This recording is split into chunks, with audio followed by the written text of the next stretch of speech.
kali ini, yaitu saya ditugasi untuk beta blocker strategies in ischemic cardiomyopathy.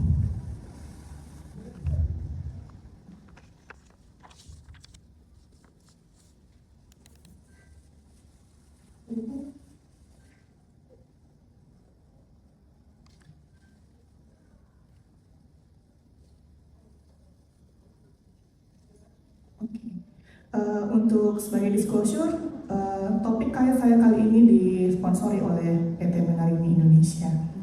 Untuk sebagai introduksi, ischemic cardiomyopathy ini merupakan suatu penyebab utama dari gagal jantung dengan memiliki morbiditas dan mortalitas yang cukup tinggi. Apalagi di era sekarang ini di mana coronary artery disease itu semakin lebih awal kita temukan karena semakin banyak alat diagnostik dan juga pasien-pasien lebih aware terhadap gejala-gejala dari ischemic coronary disease ini, sehingga makin lama pasien-pasien tersebut akan semakin terkumpul dan akan lama-lama angka survival rate-nya juga akan meningkat. Jadi mau tidak mau semakin ischemic heart disease semakin banyak, angka survival rate-nya juga semakin banyak, tentunya itu juga akan meningkatkan morbiditas dan mortalitas, apalagi kalau kita sebagai physician tidak aware apa end stage dari penyakit ini sendiri. Karena tidak mungkin kita hanya menangani CAD-nya saja, coronary artery disease, karena ujung-ujung penyakit tersebut setelah pasien ini direpas, setelah pasien ini atau hanya diberikan optimal medical therapy saja, ujungnya apa? Nah, karena angka survival rate-nya ini tinggi, itu akan semakin juga meningkatkan morbiditas dan mortalitas pada pasien dengan CAD. Nah, ischemic cardiomyopathy ini terjadi akibat suatu proses kronik ataupun proses CAD yang severe yang mengakibatkan penurunan aliran darah pada otot-otot jantung sehingga mengakibatkan iskemia dan damage pada miosit sendiri, sehingga mengakibatkan kegagalan dari jantung sendiri untuk memompa dan lama-lama overwork. Dan untuk penegakan prognostiknya, pasien lebih dini kita kenali dia sebagai suatu ischemic cardiomyopathy, tentunya hal ini akan lebih baik untuk penanganan pasien sendiri dan morbiditas dan mortalitasnya juga akan angkanya akan lebih baik dibandingkan jika kita tidak mendeteksi lebih awal. Lalu semakin early suatu perubahan dari left ventricular itu akan dapat mengakibatkan kita lebih awal kita kenal, itu akan bisa yang tadi untuk progression dari heart failure sendiri. Untuk secara sejarahnya sendiri, mungkin istilah ischemic cardiomyopathy ini baru dipopulerkan tahun 1970 oleh George Bush. Sebelum tahun 1970 selain George Bush ini sudah banyak karena coronary artery disease akibat heart failure, tapi istilah ini pertama kali dipopulerkan oleh George Bush tahun 1970, di mana dia dalam artikelnya berkata bahwasanya myocardial dysfunction yang berakibat dari ICM ini adalah akibat dari occlusive coronary disease, dan sekali sudah terjadi damage atau kerusakan pada jantung tersebut akibat ischemic cardiomyopathy, kemungkinan irreversible state itu akan ada. Pasien walaupun sudah kita treat dengan coronary artery disease-nya dengan bermacam terapi, tapi ujung-ujungnya bisa terjadi suatu irreversible state. Dan semakin kita awal mengenali CAD-nya tersebut, itu akan lebih baik karena akan cepat kita mengimprove coronary sirkulasinya dan mencegah kerusakan yang lebih jauh untuk ischemic cardiomyopathy. Nah, sekarang itu tahun 1970, 50 tahun lebih kita bergulat dengan ischemic cardiomyopathy. Nah, apa nih definisi saat ini mengenai ischemic cardiomyopathy? Sampai saat sekarang belum ada universal definition untuk ischemic cardiomyopathy. Namun trial yang cukup besar, stage trial yang cukup terkenal, itu sesuai tadi dengan Dr. Angguro jelaskan, bahwasanya ischemic cardiomyopathy ini merupakan suatu kondisi LV dysfunction di mana ejeksi fraksinya kurang dari 35% dengan disertai adanya severe CAD dengan at least sekurang-kurangnya salah satu dari 3 yang tertera di sini. Adanya riwayat revaskularisasi atau akut miokardial iskemia, lalu adanya stenosis lebih dari 75% pada left main atau pada LAD branch.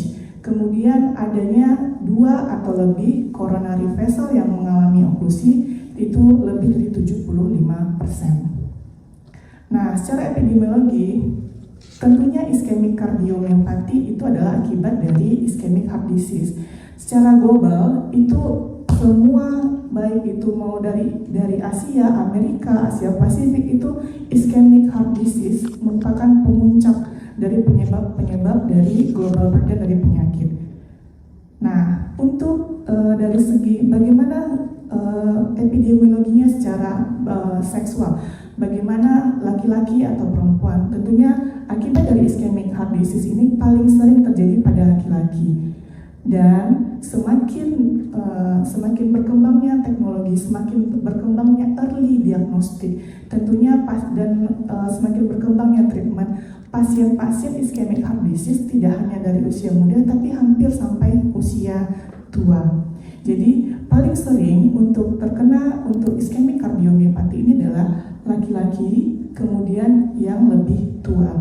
Bagaimana dengan sosioekonomik? Hampir semua sosioekonomik itu bisa terdampak akibat iskemik kardiomiopati. Kemudian bagaimana level heart disease-nya itu di level Asia? Kita lihat heart failure di Asia paling banyak, terutama kita di Southeast Asia, Indonesia, paling banyak akibat iskemik heart disease dan hypertensif. Dan kita juga bisa melihat bagaimana survival rate pada pasien-pasien dengan iskemik kardiomiopati.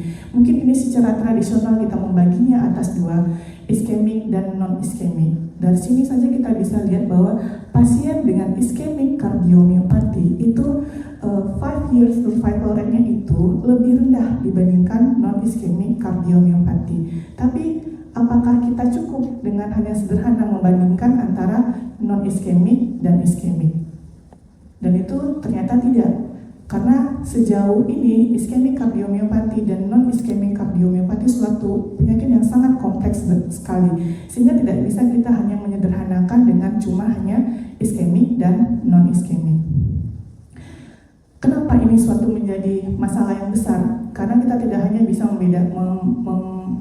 membandingkan antara iskemik dan non-iskemik kardiomiopati. Atau mungkin sejauh sekalian paling sering menemukan iskemik kardiomiopati, mana ini pasiennya diagnosisnya suatu iskemik kardiomiopatika atau CAD dengan CHF. Mungkin pasiennya masuk dengan ADHF, causa CAD, CHF, atau ADHF-nya ini merupakan suatu ADHF causa iskemik kardiomiopati. Nah, istilah inilah yang perlu kita jelaskan bersama-sama, karena tidak semuanya pasien CAD tersebut heart failure-nya itu akibat suatu iskemik kardiomiopati. Jadi suatu diagnosis mungkin tidak sesederhana CAD dan CHF, karena berdasarkan bahwa Scar et al. Itu melakukan penelitian pasien-pasien dengan obstruktif CAD, dilakukan CMR dan ditemukan ternyata dari yang obstruktif CAD tersebut 64,8%-nya memang iskemik kardiomiopati, kemudian 18,2%-nya itu tidak ada kardiomiopati, dan yang 9,3% dia CAD obstruktif tapi non-iskemik kardiomiopati, atau bahkan dua-duanya pasien CAD tapi terdapat 2 kardiomiopati, iskemik kardiomiopati dan non-iskemik kardiomiopati. Dan definisi dari Bawascar sendiri, apa sih itu mengenai kardiomiopati? Sesuai dengan definisi ini, yaitu ditemukan salah satu dari abnormal ejeksi fraksinya kurang dari 50%, dan juga dari masalah EEG-nya, bagaimana penemuan dari RWMA-nya, kemudian ada LV dilatasinya, dan segala macam yang tertulis di sini. Lalu mengenai koronernya, bagaimana CAD-nya? CAD sejauh apa stenosisnya? Apakah lebih 70%, lebih pada satu LAD, LCX, atau RCA? Kemudian severe CAD-nya sejauh apa? Bagian proksimal apakah sudah direfas ataupun tidak direfas. Jadi tidak sesederhana CAD dan CHF. Nah, ini dari penelitian Bawascar itu sendiri, pasien dengan CAD di CMR, kita lakukan LGE, nanti akan terdapat pembagian-pembagian. Ternyata setelah dinilai, pasien nanti bisa ujungnya adalah CAD dengan non-iskemik kardiomyopati, dengan iskemik kardiomyopati, bahkan ada yang dual. Kita tinggal mengikuti diagram ini saja. Nah, bagaimana dengan patofisiologi? Tadi telah dijelaskan juga oleh Dr. Anggoro bahwa penyebab dari iskemik kardiomyopati adalah masalah iskemia. Iskemia yang seperti apa? Iskemia yang akibat terjadinya inflammatory reaction, disfungsi endotelial, kemudian subendokardial fibrosis, lalu kardiomyosit apoptosis, dan progresif dari LV dilatasi. Nah, akibat hal tersebut terjadilah aktivasi neurohormonal kaskade dan mengakibatkan terjadinya suatu proses gagal jantung. Nah, bagaimana dari proses coronary artery disease tersebut? Memang tidak semuanya langsung menjadi reduced ejection fraction. Ada yang akibat large infarct tersebut mengakibatkan jadi reduced dan adverse remodeling. Ada yang cuma hibernated myocardium. Kemudian ada yang cuma hanya scar. Jadi kalau hanya scar yang cuma hanya sedikit saja, itu pasien hanya bisa terjadi HFpEF. Dan juga tadi juga telah dijelaskan tiga prinsip utama dari iskemik kardiomyopati, yaitu ada stunning, kemudian ada hibernating, dan juga ditemukan myocardial scar. Nah, bagaimana efeknya pada recovery-nya? Ada kemungkinan 100% pasien tersebut bisa baik lagi suatu LV-nya, atau bisa 0%, tidak bisa kembali sama sekali atau irreversible recovery. Dan bagaimana cara kita untuk menegakkan suatu iskemik kardiomyopati? Bermacam modalitas bisa kita temukan, apalagi di era serba imaging ini. Yang paling mudah rekan sekalian temukan adalah transtorakal ekokardiografi. Lalu yang lebih maju lagi namanya single photon emission computerized tomography, ada cardiac MRI, dan juga ada PET scan. Nah, bagaimana yang kita temukan pada ekokardiografi? Nah, pada ekokardiografi kita lihat dari posisi plugs ini sendiri, pasien itu akan tampak suatu LV dilatasi, dan juga ada bagian-bagian dari regional wall motion abnormalitas. Dan semakin severe dilatasi dari left ventricular ini, itu akan tampak semakin tidak viabelnya miokardium tersebut. Dan semakin end diastolic volume-nya itu semakin lebar, itu juga akan prognostiknya ke depan adalah ventricular functional recovery-nya juga akan jelek. Dan kita apabila pasiennya tersebut kita tampak dalam echo ini, wall thickness end diastoliknya itu kurang dari 6 mm, itu sudah kita indikasikan bahwa pasien ini akan terjadi jelek untuk kontraktilitasnya ke depannya. Lalu apa yang kita temukan pada CMR, pada iskemik kardiomyopati? CMR ini bisa kita menilai untuk quantifying volume function-nya, anatominya sendiri, kemudian flow-nya juga bagaimana, dan juga bisa kita menilai scar, udema pada pada miokardiumnya, dan juga ada fat, penumpukan dari fat dan airnya. Dan pada CMR kita bisa menemukan suatu iskemik kardiomyopati. Kalau ini contoh subendokardiak, kita menemukan suatu GE-nya seperti ini. Dan kalau transmural lebih dalam lagi sampai ke dalam miokardialnya. Lalu bagaimana dengan PET scan? Nah, pada PET scan ini sendiri kita bisa melihat metabolisme dari perfusi dari miokardial, baik sebelum dia diberikan glukos ataupun tidak. Nampak kita di sini ketika diberikan yang susi yang glukos, itu tampak pasiennya pengambilan dari uptake-nya itu menjadi bagus. Jadi akibat dia suatu iskemia, pengambilan sebenarnya tampak pasien ini suatu terjadi iskemia kardiomiopati.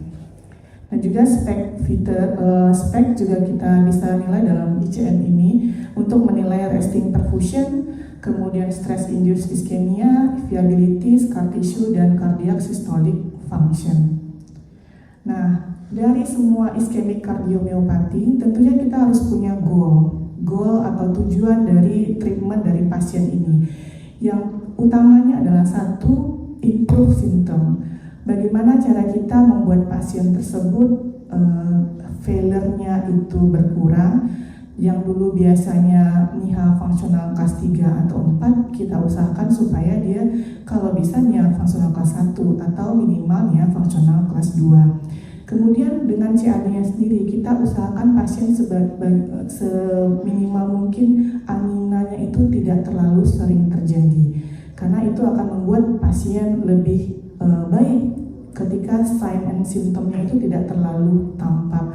Lalu prevent disease progression itu dengan kita mengatur komorbiditas pasien, kita terapkan bagaimana manajemen heart failure dan juga iskemiknya sendiri. Dengan kombinasi tersebut kita juga akan prevent disease progression dan menurunkan juga angka hospitalisasi. Dan tentunya kita berharap semua itu akan menurunkan angka mortalitas sehingga pasien hidup lebih lama. Nah, bagaimana cara kita optimizing manajemen to improve outcome ini? Yang pertama kita adalah lifestyle modification, lalu kita berikan pharmacological treatment, lalu kita lakukan apakah pasien ini harus direfas ataukah tidak, kemudian apakah pasien ini butuh device terapi atau tidak, kemudian mechanical circulatory support dan kardiak transplantasi. Apakah sudah pada tempatnya kita melakukan tambahan-tambahan ini setelah kita melakukan optimal medical therapy. Nah, bagaimana dengan lifestyle modification? Lifestyle modification ini merupakan suatu non-pharmacological treatment untuk gagal jantung, di mana kita memberikan modifikasi atau nasihat kepada pasien sendiri bagaimana hidup dengan iskemik kardiomiopati ini. Tentunya pasien akan kita restriksi cairannya itu apalagi pasien itu sudah advanced heart failure. Kemudian untuk diet itu baik ISC itu tidak ada menyarankan bagaimana diet yang baik itu seperti apa. Tapi yang pasti semuanya itu menyarankan supaya DASH diet, yaitu diet yang kurang garam, kemudian lebih banyak sayurnya, atau dalam istilah Kementerian Kesehatan sekarang adalah isi piringku yang lebih diperhatikan sekali. Lalu kita lihat pasien diedukasi untuk melakukan exercise karena itu sangat berpengaruh sekali untuk pasien-pasien iskemik kardiomiopati, terutama yang sudah reduce.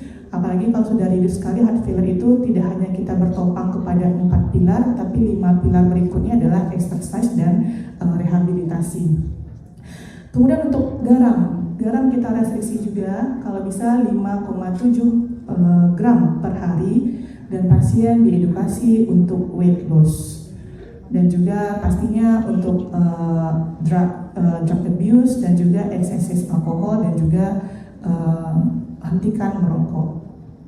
Nah, untuk terapi sendiri, iskemik kardiomiopati yang tadi akibat iskemiknya terjadi suatu failure, utamanya kita adalah mengkombinasikan obat-obatan failure yang 4 pilar, terutama kalau dia sudah iskemik kardiomiopati dengan reduced ejection fraction, kita mengkombinasikan 4 pilar obat gagal jantung, dan juga kita fokus untuk menurunkan myocardial oxygen demand dan improving coronary blood flow, improve symptom dan potentially reverse left ventricular dysfunction dengan cara symptom manajemen dan manajemen komorbiditas. Dan dari 4 obat pilar ini yang bisa salah satunya untuk selain heart failure dan juga untuk mengatasi iskemik heart disease-nya tersebut adalah beta blocker, di mana Presentasi iskemik kardiomiopati ini paling sering itu adalah mulai dari stabil coronary artery disease, stabil angina, sampai ke sudden cardiac death. Nah, di antara yang dua ini, makanya beta blocker itu lebih banyak menyediakan survival benefit yang paling bagus untuk pasien reduced ejection fraction akibat dari suatu iskemik kardiomiopati ini. Bagaimana patofisiologi atau cara kerja mekanisme dari beta blocker ini sendiri? Tentunya kita tadi sudah bahas bagaimana suatu terjadinya myocardial injury, terjadi sympathetic activation, dan ini mengakibatkan suatu proses yang cukup panjang sekali. Dan disinilah tempat beta blocker untuk menghambat proses yang lebih jauh untuk terjadinya progresivitas dari gagal jantung. Bagaimana dengan di Indonesia? Sejauh apa kita telah menerapkan obat-obat 4 pilar tersebut, terutama ini adalah beta blocker. Kita lihat sendiri beta blocker di Asia tidak sampai hanya 60% saja untuk penggunaan dari pasien-pasien untuk menggunakan beta blocker. Dan bagaimana dosisnya? Untuk Indonesia, dosisnya sendiri juga tidak sampai 50% dari dosis yang optimal. Contoh, untuk Nebivolol dosis optimalnya adalah 10 mg untuk heart failure. Tapi untuk Indonesia mungkin jarang sekali pasien yang bisa sampai dosis optimal 10 mg. Jadi hanya kurang dari 50% untuk uptake dosis yang optimal. Dan dari trial semua mengenai beta blocker itu baik itu dari CBIS, COMET, Copernicus maupun senior yang membahas mengenai Nebivolol itu mengatakan untuk pasien-pasien dengan reduced ejection fraction itu baik. Hasil outcome-nya itu adalah semua all-cause mortality-nya itu mengatakan penggunaan obat-obat beta blocker untuk pasien dengan reduced ejection fraction itu cukup baik hasilnya. Apalagi yang dengan senior kita bahas mengenai Nebivolol itu membahas pasien trialnya tidak hanya pasien yang ejeksi fraksi yang rendah saja, tapi dia juga membahas tentang pasien-pasien yang lebih tua dibandingkan dengan trial-trial CBIS ataupun COMET dan Copernicus. Dan ini dari senior trial itu yang sebelumnya saya sampaikan bahwasanya usianya itu lebih tua dan juga ejeksi fraksinya dalam pasien-pasien trial itu adalah kurang dari 35%. Dari hasil semua itu risk reduction itu menunjukkan untuk all cause mortality dan CV hospitalization itu cukup bagus dibandingkan dengan placebo-nya sendiri. Dan juga all cause mortality risk reduction-nya sampai 38%. Dan bagaimana dengan efek terhadap ejeksi fraksi yang lebih dari 35% maupun yang kurang dari 35%, sama-sama juga bahwasanya dengan Nebivolol ini efek terhadap angka kematiannya itu baik itu dengan placebo, Nebivolol lebih nampak keunggulannya dibandingkan yang placebo. Bagaimana dengan target? Nah, untuk pemberian beta blocker dengan ejeksi fraksi seperti ini, bagaimana targetnya? Targetnya itu kita usahakan heart rate-nya itu tercapai kalau bisa kurang dari 70 beat per menit. Itu untuk pasien-pasien dengan sinus rhythm. Karena apa? Karena dengan kita capai dari heart rate tersebut, angkanya ini akan semakin lebih baik untuk all-cause mortality dari pasien dengan menggunakan beta blocker yang cuman hanya walaupun dia dosisnya sedikit tapi heart rate-nya sebaiknya tercapai. Semakin rendah heart rate-nya di 70 ke bawah itu akan semakin lebih baik. Bagaimana dengan dosisnya? Dosisnya apakah kita bertahan dengan dosis yang kecil saja? Padahal sebenarnya pasien masih bisa dinaikkan dosis beta blockernya. Ternyata dari penelitian ini disebutkan bahwa dengan dosis yang 50-99% itu angka survival rate-nya juga lebih baik dibandingkan yang pasien hanya kurang dari 50% dari optimal dose. Dan bagaimana dengan dosisnya yang lebih tinggi atau dengan melihat heart rate-nya? Apakah kita dosisnya saja atau kita menilai gabungkan dosnya yang harus ditinggikan, kemudian rate-nya juga harus ditinggikan, harus direndahkan sedemikian rupa. Kita lihat semakin rendah heart rate-nya dan semakin tinggi dosisnya, angka mortalitasnya pun juga semakin bagus. Nah, bagaimana pemilihan beta blocker? Beta blocker itu banyak sekali, dan saat ini kita ada bermacam pilihan beta blocker di Indonesia. Salah satunya itu adalah Nebivolol. Nebivolol ini punya keunggulan sendiri, tidak cuma hanya menurunkan heart rate, tidak cuma hanya untuk obat heart failure juga, tapi dia juga mempunyai efek vasodilatasi. Dengan efek vasodilatasi ini sehingga pasien juga akan lebih ringan efek dari anginanya sendiri. Nah, bagaimana cara penggunaannya? Penggunaannya tentunya ketika ada kontraindikasi absolut penggunaan beta blocker, tentunya kita harus menundanya. Dan targetkanlah untuk menggunakan beta blocker secepatnya dengan optimal dose. Jangan menunda-nunda untuk mengoptimalkan dose yang dapat ditolerir oleh pasien sendiri. Nah, bagaimana revaskularisasi pada pasien-pasien iskemik kardiomiopati? Apakah pasien iskemik kardiomiopati harus direvas ataukah tidak? Dari beberapa trial itu terdapat kontroversi, terutama mungkin yang terkenal dulu adalah iskemik trial, kemudian Revive PCIS trial.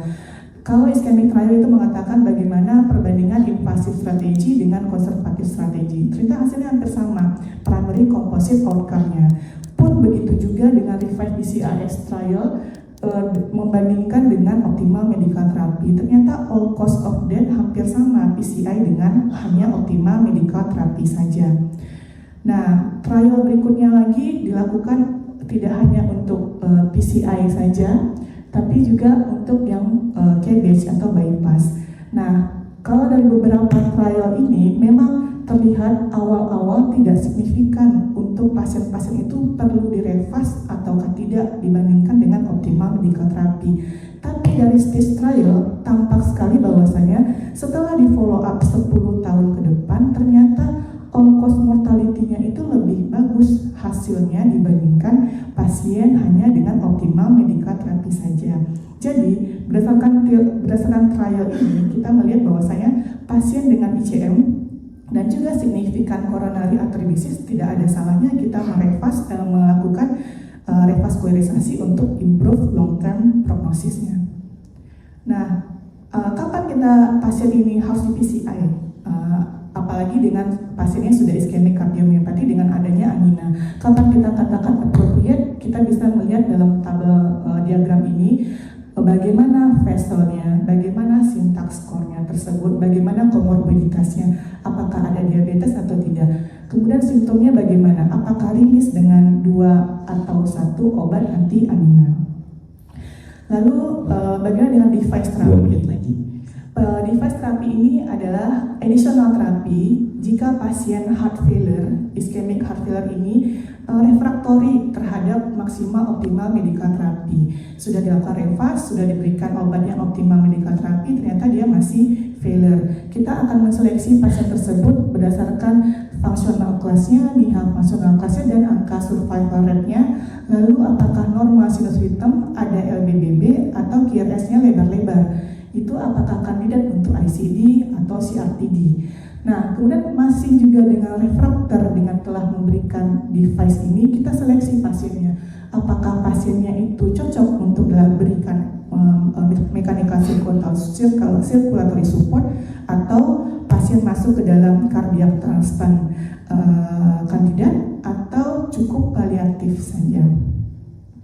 Nah, ini summary-nya, algoritma untuk bagaimana kita men-treat ischemic kardiomiopati. Jika ada angina dan juga ada heart failure-nya. Tentunya angina, tujuan kita adalah melihat pasien ini masih bisa direvaskularisasi atau tidak. Kemudian yang failure, apakah pasien ini masih viable atau tidak. Nah, dari semuanya tersebut kita akan dapat menyimpulkan setelah kita masukkan dalam algoritma ini, pasien apakah cukup hanya di optimal medical therapy saja atau perlu tindakan yang lebih lanjut lagi. Sebagai take home message, pasien dengan ischemic kardiomiopati walaupun definisinya belum ada secara universal dari beberapa pedoman-pedoman yang ada kita sudah harus tahu bahwasannya suatu ischemic heart disease akan mengakibatkan suatu kondisi failure apabila tidak dideteksi lebih awal dan tidak ditreat lebih baik atau secara sempurna. Kemudian untuk diagnosis treatmentnya sampai saat ini masih suatu tantangan bagi kita sebagai physician, dan saya anjurkan kepada rekan sejawat sekalian, tiap pasien kunjungan ke poli kita haraplah bertanya, apakah pasien kita ini sudah ditreat dengan sebaik-baiknya pasien heart failure atau tidak? Apakah pasien ini masih kurang kita treat sebagai pasien suatu ischemic kardiomyopati? Dan ingat, tidak bisa kita membuang-buang waktu karena heart failure itu suatu kondisi yang sangat progresif. Dan treatmentnya itu menggabungkan, mengkombinasikan obat-obat heart failure dan juga obat untuk reducing myocardial oxygen demand. Dan beta blocker dapat digunakan untuk heart failure dan juga treatment coronary artery disease. Terima kasih. Baik, terima kasih Dr. Putri Handayani, karena pembicara ketiga kita sudah online masuk. Mungkin kalau untuk ada pertanyaan dengan